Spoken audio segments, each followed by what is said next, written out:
আজ 14ই এপ্রিল, গোটা মাসের মাঝামাঝি সময় দাঁড়িয়ে, আর একই সঙ্গে বাংলা বছরের চৈত্র মাসের শেষ দিন, অর্থাৎ একটা বছরের শেষ দিন। কিন্তু একের পর এক ঘটনায় শেষ হচ্ছে না এই দুর্বিষহ পরিস্থিতি। এপ্রিলের প্রথম সপ্তাহে 3 তারিখে প্রায় 26,000-এর এসএসসি প্যানেল 2016 বাতিল হওয়ায় চাকরিহারারা হলেন দিশেহারা। আর সেখান থেকেই সেই প্রথম সপ্তাহে এপ্রিলে ওয়াকফ আইন সংশোধনী লোকসভা রাজ্যসভায় পাশ হওয়া, রাষ্ট্রপতির সই বিল আইনে পরিণত হওয়ার পর তার বিরোধিতায় দিকে দিকে যে একের পর এক বিধ্বস্ত পরিস্থিতি, তাতে ভিটে মাটি হারা হচ্ছেন মুর্শিদাবাদ থেকে শুরু করে মুর্শিদাবাদের পাশাপাশি অন্যান্য জেলা, শুধুমাত্র মুর্শিদাবাদেরই শামসেরগঞ্জ, ধুলিয়ান, জঙ্গিপুর, জলঙ্গি, সুতি, একের পর এক ঘটনা। সেই ঘটনায় যে পরিস্থিতি, আজ সিএন নিউজ রুমে আপনাদের স্বাগত। আমি অভিক তুলে ধরবো আপনাদের কাছে যে গত কয়েকদিন যাবৎ যে পরিস্থিতি হচ্ছে। প্রথমে জঙ্গিপুর থেকে সূচনা, কিন্তু জঙ্গিপুরের পর দিকে দিকে পুড়ে খাক হয়ে যাওয়া, ছারখার হয়ে যাওয়ার ঘটনায় শয়ে শয়ে হাজার হাজার মানুষ মুর্শিদাবাদ জেলা জুড়ে আজ এক বিধ্বস্ত ভিটেমাটি হারা হয়ে বিপর্যস্ত পরিস্থিতির মধ্যে পড়েছেন। আর তারপর অবশেষে উচ্চ আদালতের নির্দেশ, বিএসএফ, তারপর কেন্দ্রীয় বাহিনী, central reserve police force, CRPF মোতায়েন। আর এই অবস্থায় কেন্দ্রীয় বাহিনীতেই ভরসা রাখতে চাইছেন তারা, তার কারণ যে অশান্তির আঁচ, যে আঁচ এক দাবানলের মতো ছড়িয়ে পড়েছে, যে আগুন দাউ দাউ করে পুড়ে খাক করে দিয়েছে, সাধারণ মানুষ বিপর্যস্ত পরিস্থিতিতে রয়েছেন। সেখানে মুর্শিদাবাদের দিকে দিকে এই ঘটনা, ওয়াকফ আইনের বিরোধিতায় নেমে আইন নিজেদের হাতে তুলে নেওয়া শুধু নয়, এই বাংলার একটা বিস্তীর্ণ এলাকায় মানুষ আজ ভীত সন্ত্রস্ত হচ্ছেন শুধুমাত্র গত কয়েকদিনের এই ঘটনার একের পর এক পরম্পরায়। এই পরিস্থিতিতে যতক্ষণ সেনা রয়েছে আমরা শান্তিতে রয়েছি বলছেন সেই আতঙ্কিত এলাকার মানুষ। এবং একটা নির্দিষ্ট এলাকা, একটা বিচ্ছিন্ন এলাকার ঘটনা নয়, ছড়িয়ে পড়েছে ভাইরাসের মতো, এবং সেই ঘটনাকে রুখতে হবে প্রত্যেককে, আমাদের প্রত্যেকের সেই দায়িত্ব। আর সেখানে দাঁড়িয়ে মুর্শিদাবাদের ঘটনা, জঙ্গিপুর থেকে শুরু সূচনা, ওয়াকফ আইনের বিরোধিতায় পথে নেবে, আইন হাতে তুলে নেওয়া থেকে শুরু করে সরকারি সম্পত্তি ভাঙচুর, পুলিশকে লক্ষ্য করে বৃষ্টি, হামলা, গাড়ি ভাঙচুর, আগুন ধরিয়ে দেওয়া, একের পর এক ঘটনা। আর তারপর আদালতের নির্দেশে যখন রাজ্য প্রশাসন গোটা পরিস্থিতি নিয়ন্ত্রণে আনার ক্ষেত্রে যে অবস্থা দাঁড়ালো, আদালতের নির্দেশে প্রথমে বর্ডার সিকিউরিটি ফোর্স বিএসএফ মোতায়েন করা হলো, রুট মার্চ হলো দিকে দিকে। তারপরেও এই ঘটনায় আরও বাহিনী, কেন্দ্রীয় বাহিনী, সিআরপিএফ নামানো হয়েছে। কিছুক্ষণ আগেই আপনারা দেখছিলেন সিএনএর পর্দায় যে দক্ষিণ 24 পরগনার ভাঙড়ে বাসন্তী হাইওয়ের ওপরে, সেখানেও ওয়াকফ আইনের বিরোধিতায় পথে নেমে ধুমধুমার পরিস্থিতি, এবং সেখানে পুলিশের সঙ্গে আন্দোলনকারীদের ধস্তাধস্তি। ওয়াকফ আইনের বিরোধিতায় এসে এ বাংলার বুকে যে ভয়ঙ্কর বিপর্যস্ত পরিস্থিতি তৈরি হচ্ছে, এই আইন, ওয়াকফ সংশোধনী আইন 2025, কিন্তু 2025 এক নতুন নজির গড়ল বাংলার বুকে। যে নজির প্রশ্ন তুলছে যে কেন এই অবস্থাকে গোড়া থেকে নিয়ন্ত্রণ করা গেল না। আর তারপর সাধারণ মানুষ, ছোট খুদে পড়ুয়া, প্রবীণ নবীন মহিলা, তার আতঙ্কিত। এলাকার মানুষ কি বলছেন? কেন্দ্রীয় বাহিনীতে আমাদের ভরসা, যতক্ষণ আছে কেন্দ্রীয় বাহিনী ততক্ষণ বেঁচে আছি শান্তিতে। তাদের বক্তব্য শুনুন প্রথমে। পুলিশরা তখন কিছুতেই আসেনি, সেই 4 ঘন্টা পরে বিএসএফ আসে, তখন আমরা বাঁচতে পারি, না হলে আমরা বাঁচতাম না। বিএসএফ আমাদেরকে অনেক সাহায্য করে, ওরা আছে বলে আমরা বেঁচে আছি। কালকে রাত্রি আমরা ঘুমাতেও পেরেছি একটুখানি, না হলে আমরা ঘুমাতে পারতাম না। রাষ্ট্রপতি শাসন চাই, রাষ্ট্রপতি শাসনের দরকার আছে। আমরা হিন্দুরা সেফ নাই এখানে, সেফ নাই এখানে। আজকে যদি সকালবেলা বিএসএফ না নামতো তাহলে আমরা ভয় স্যার, আমরা থাকছি যে বাইরে বিএসএফ গুলো আছে ততক্ষণ আমরা ভালো লাগছে, আর যদি কিভাবে তবে আমরা ভেবে পাচ্ছি না, রাত্রে তো ঘুম পাড়তে পারছি না ভালোভাবে। মানে এখন কি বিএসএফই আসতো আপনার কাছে? হ্যাঁ বিএসএফ থাকছে, হ্যাঁ বিএসএফ আছে এখন। আমাকে মেরে দেবে হ্যাঁ, বিএসএফ, যদি এরা যদি পুলিশ যদি না থাকে বিএসএফ, তো আমাকে হামলা করে দেবে ঘরের ভিতরে যে মারছে। আমরা পুলিশ প্রশাসনের উপরে একটুও ভরসা করতে পারছি না, মোটি ভরসা নাই। আমরা মানে অ্যাকচুয়ালি আমরা রাষ্ট্রপতি শাসন চাই, এবং আমরা ধরেন সেন্ট্রাল ফোর্স ছাড়া আমাদের কোনো আর উপায় নাই।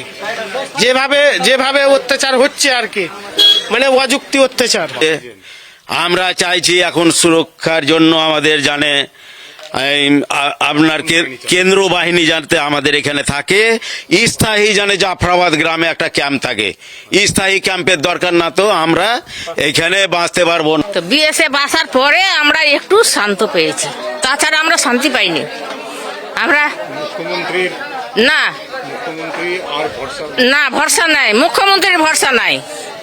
যতক্ষণ নাম রাখে সেই প্রশাসন করবে, তারপর হবে না, রাষ্ট্রপতি করতেই হবে। তাছাড়া হবে না, আমরা বাঁচবো না।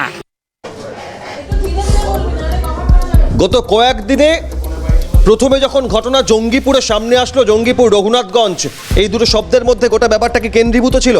না। তারপর সুতি, সেখান থেকে ধুলিয়ান, শামসেরগঞ্জ, ক্রমশ কেন্দ্রীভূত থাকা একটা ঘটনা ছড়িয়ে পড়লো, আর সেখানে এই কেন্দ্রীয় বাহিনী মোতায়েন করতে হলো আদালতের নির্দেশে।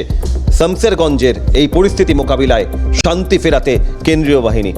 এলাকার মানুষ হয়তো অতীতে কখনো কোনো প্রেক্ষিতে আমরা রাষ্ট্রপতি শাসন চাই শব্দ ব্যবহার করেননি, তার কারণ রাষ্ট্রপতি শাসন হলে কি পরিস্থিতি তৈরি হয়, কেন পরিস্থিতি তৈরি হয় রাষ্ট্রপতি শাসন জারি করার, হয়তো সেই মানুষগুলো এতটা জানেনও না। কিন্তু যেটা জানেন, যেটা দেখলেন, যেটা বুঝলেন, আর যেটা গ্রাস করলো আতঙ্ক তাদের মধ্যে গত কয়েকদিনের ওয়াকফ আইনের বিরোধিতায় সংশোধনী আইন বাতিল করার দাবি ছিল তাদের, কিন্তু যা ঘটালো তারা আন্দোলনকারীরা, বিক্ষোভকারীরা, তার পরিপ্রেক্ষিতে শামসেরগঞ্জ এলাকা জুড়ে যে আতঙ্ক গ্রাস করেছে, তার কারণ আতঙ্ক গ্রাস করার পেছনে এক ভয়ঙ্কর ছবি, বিধ্বস্ত অবস্থা, অগ্নিকাণ্ড, ভাঙচুর, যত্রতত্র সাধারণ মানুষ যারা বুঝতেই পারেনি, মুহূর্তের মধ্যে নির্বিচারে আক্রমণের মতো এই ঘটনা ঘটলো। সেখানে central reserve police force CRPF মোতায়েন করা হলো। আমাদের প্রতিনিধি মফিজুল শামসেরগঞ্জের সার্বিক পরিস্থিতি, কেন্দ্রীয় বাহিনী মোতায়েনের পর কতটা তারা নিয়ন্ত্রণ এনেছেন, কোন পদ্ধতিতে কেন্দ্রীয় বাহিনী গোটা পরিস্থিতি মোকাবিলা করছেন, কথা বলেছেন মফিজুল তাদের সঙ্গে, দেখুন সব মিলিয়ে। হাইকোর্টের নির্দেশে রাজ্য পুলিশের সঙ্গে এবার কেন্দ্রীয় বাহিনীও শামসেরগঞ্জের অশান্তি এলাকায় এরিয়া ডমিনেশনের কাজ করবে। সেই মোতাবেক আজকে সকালেই সিআরপিএফ এর আইজি বিকে শর্মার নেতৃত্বে কেন্দ্রীয় বাহিনী ইতিমধ্যেই মুর্শিদাবাদে এসে পৌঁছেছেন, আর সেই শামসেরগঞ্জের অশান্তিপ্রবণ এলাকায় তারা কিন্তু যাবেন। विश्वास को बहाल करने में बहुत सहायक। এভাবেই কিন্তু আমরা দেখলাম তার জওয়ানদেরকে এইভাবেই ব্রিফ করা হলো যে কিভাবে উভয় সম্প্রদায়ের মধ্যে শান্তি বজায় রাখা হবে। সাগরদীঘির এই মুহূর্তে আমরা দেখতে পাচ্ছি একটি বিএড কলেজ, সেটাকে কিন্তু অস্থায়ীভাবে সেটা ক্যাম্প বানানো হয়েছে, আজিজুর রহমান বিএড কলেজ। সেই কলেজেই কিন্তু সিআরপিএফ এর জওয়ানরা তারা কিন্তু এখানে থাকবেন এবং প্রয়োজনে শামসেরগঞ্জ বিধানসভার যে অশান্তিপ্রবণ এলাকা, সেই এলাকায় গিয়ে তারা কিন্তু এরিয়া ডমিনেশন, উভয় সম্প্রদায় মানুষদের মধ্যে শান্তি বিরাজ করা, পরিস্থিতি নিয়ন্ত্রণে আনার যাবতীয় দায়িত্ব কিভাবে কি পালন করা হবে। আইজি বিকে শর্মা সিআরপিএফ তিনি তার বাহিনীকে সেই প্রয়োজনীয় ব্রিফিং করলেন। ক্যামেরায় জনি মন্ডলের সঙ্গে মফিজুল ইসলাম, ক্যালকাটা নিউজ, মুর্শিদাবাদ। প্রাথমিকভাবে কলকাতা হাইকোর্ট, উচ্চ আদালত তার নির্দেশে বিএসএফ বর্ডার সিকিউরিটি ফোর্স মুর্শিদাবাদের এই পরিস্থিতি মোকাবিলায় মোতায়েন করার পর সেন্ট্রাল ফোর্স সিআরপিএফ মোতায়েন করা হলো, এবং সেখানে খোদ এই গোটা পরিস্থিতির সরেজমিনে নিয়ন্ত্রণের জন্য নেতৃত্ব দিচ্ছেন কে? Inspector general IG CRPF Birendra Kumar. কি বলছেন এই অবস্থা মোকাবিলায়? বহু ঘটনা, বহু বিধ্বস্ত অবস্থা গোটা দেশ জুড়ে, নানা ক্ষেত্রে কেন্দ্রীয় বাহিনী তারা নিয়ন্ত্রণে আনে, মোকাবিলা করতে হয় তাদের, কিন্তু মুর্শিদাবাদের এই ঘটনার প্রেক্ষিতে सीआरपीएफ एर आईजी की बक्तव्य देखो। ऐसा माहौल तैयार करेंगे, विश्वास की पुनर्बहाली करेंगे, ताकि लोग, जो कुछ लोग अगर गए हैं तो वो आ जाएंगे, और जो लोग हैं वो वहाँ से बाहर न जा पाए। इस तरह की जब भी कोई सिचुएशन डेवलप होगी तो हम अप्रोप्रिएटली रिस्पॉन्ड करेंगे। उसके लिए हम लोग प्रशिक्षित हैं, और बीएसएफ है, स्थानीय पुलिस है, सबके साथ मिल करके, तालमेल के साथ हम काम कंट्रोल करने के लिए कि कोई चैलेंज है आपका इसमें कंट्रोल आने के लिए? नहीं, इसके लिए हम लोग पूरी तरह से प्रशिक्षित हैं, हमारा मैंडेट है इसको डील करना, तो हमारे लिए कोई समस्या नहीं है।